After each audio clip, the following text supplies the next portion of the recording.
কি আপনি ঠিকই তো চশমা পরে আছেন, তবুও চোখে দেখেন না? বাসায় মা বোন নাই? আমি তো আপনাকে ধাক্কা দিয়ে ফেলে দিইনি, আপনি তো নিজেই পেন্সিল হিল পরে হাঁটতে না পেরে উচ্চাকে পড়ে গেলেন। আপনি কিন্তু আবার বেশি কথা বলছেন। জি, আমি একটু বেশি কথাই বলি। সরি বলুন। সরি, নাইলে লোকজন ডেকে এখনই জড়ো করবো। হ্যাঁ, আপনারা তো এখন এগুলাই পারেন, কিছু হইলেই খালি লোকজন জড়ো করে।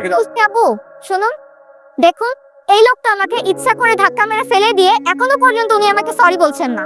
উনি আপনাকে ধাক্কা কখন মারলো? আপনি নিজেই তো হোঁচট খেয়ে ওনার গায়ের উপর পড়ে গেলেন। দূর থেকে দাঁড়িয়ে আমি সবই দেখি। ও আচ্ছা, তার মানে আপনি ওই দলেরই লোক। আমি ওনাকে চিনি, উনি ভালো মানুষ। শুধু ভালো মানুষই না, অনেক ভালো মানুষ। থাক থাক, আর সার্টিফিকেট দেওয়া লাগবে না।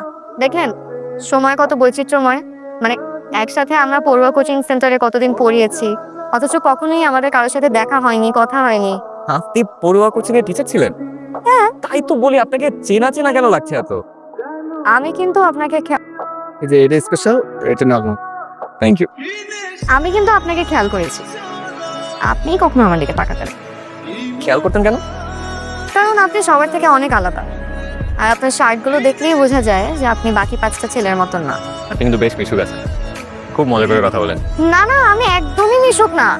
আমি কিন্তু কোচিং সেন্টারে আর কোনো টিচারের সাথে কথা বলি না, শুধু আপনার সাথেই। ও আরেকটা কথা, আমরা কিন্তু আজকে থেকে ফ্রেন্ড। জি? হ্যাঁ, এত ঢং করার কি আছে? আপনার ফোন নাম্বারটা দিন। আর শুনেছি আপনি নাকি মেসে থাকেন, আপনার মেসের ঠিকানাটাও আমাকে দিয়ে দেন। কই দিন, আমি আপনাকে ঠিক রাত 11:33:54 আপনাকে কল করব, ও শার্প। আর আপনার কৃতজ্ঞতা চায়ের জন্য থ্যাংক ইউ। আমি চা খাই না।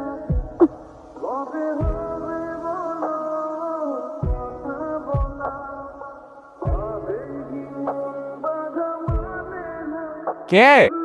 ভাবি, এখন না, 20 মিনিট পরে। কি শুরু হচ্ছে? তুই এক্ষুনি বের হ, জরুরি কাজ আছে, তোর ভাই ডাকে। ভাবি, আমরা একটা জরুরি কাজ করতেছি। উফ, তোর যে খুলে না। হ্যাঁ? আরে তাড়াতাড়ি বের হও না, দোকানে যেতে হবে, কিছু ওষুধপত্র আনতে হবে, দোকান বন্ধ হয়ে যাবে তো। আর দোকান বন্ধ হইলে হবে, আমি দোকান খোলাবো, আমি সব নিয়ে আসবো।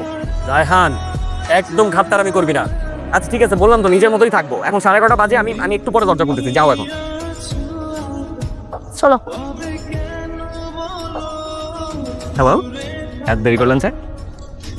দেখেন না, এত ঘুরায় পেঁচা আমি কথা বলতে পারবো না, সোজা সাপটা আপনাকে একটা কথা বলি। আমি আপনাকে অনেক পছন্দ করি। আমিও আপনাকে খুব পছন্দ করি। অপছন্দ করার কি আছে? এই পছন্দ কোনো স্বাভাবিক পছন্দ না। তাহলে কি অস্বাভাবিক? যেমন সুলতান মামার দোকানের দুধসার চা আপনার বিশেষ পছন্দ, তেমন বিশেষ। সুলতান মামার দোকানের চা আমার পছন্দ, সেটাও আপনি জানেন? জানবো না কেন? সুলতান মামার দোকানে যে আপনি 378 টাকা বাকি রেখে এসেছেন, সেটাও আমি খুব ভালো করে জানি। আমার এত খোঁজ খবর নিয়েছেন? আপনি যে বিশেষ তাই। পরশুদিন সুলতান মামার দোকানে আপনার চা খাওয়া দাওয়া, আসবেন? অবশ্যই আসবো। কেন আসবো না? আপনার কেমন মেয়ে মনে হয়? বেহায়া টাইপ? না, কেন বলুন তো? না মানে আমি একবারে এত কিছু করছি, সত্যি আমি কেমন যেন করছি, মানে আমি না এগুলো সারা রাত কাল ভেবেছি। তা ভেবে কি উত্তর পেলেন? কি উত্তর পেয়েছি এটা আপনি খুব ভালো করেই জানেন। অনুভূতি কিরকম জিনিস জানেন? অনুভূতি এমন একটা জিনিস যেটা জমা হতে হতে মায়ার সৃষ্টি হয়। তাহলে তো অলরেডি আমি আপনার মায়ের খা রেখেছি। আমি না এমন ছিলাম না কখনো। কোথা থেকে যে এত মায়া এসে ভর করলো, আমি সত্যি আগে এমন ছিলাম না। তো সমস্যা কোথায় এখানে? অপরাধ তো আর করেননি। তাহলে আপনি এত দূরে দূরে কেন? কাছে আসার পরিস্থিতি হয়তো হয়নি।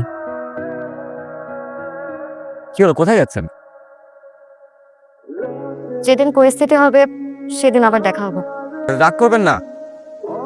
দেখুন, আমার উপর সবাই রাগ করে, আপনিও আমার উপর রাগ করলে আমি কোথায় যাবো বলুন? প্লিজ আপনি চলে যাবেন না। তাহলে চলেন একটু ঘোরাঘুরি করি। চলেন।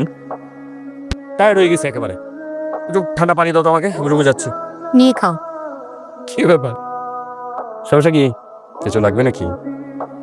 এমন একটা ভাব দেখাচ্ছ যে যা চাইবো সেই শখই পূরণ হয়ে যাবে।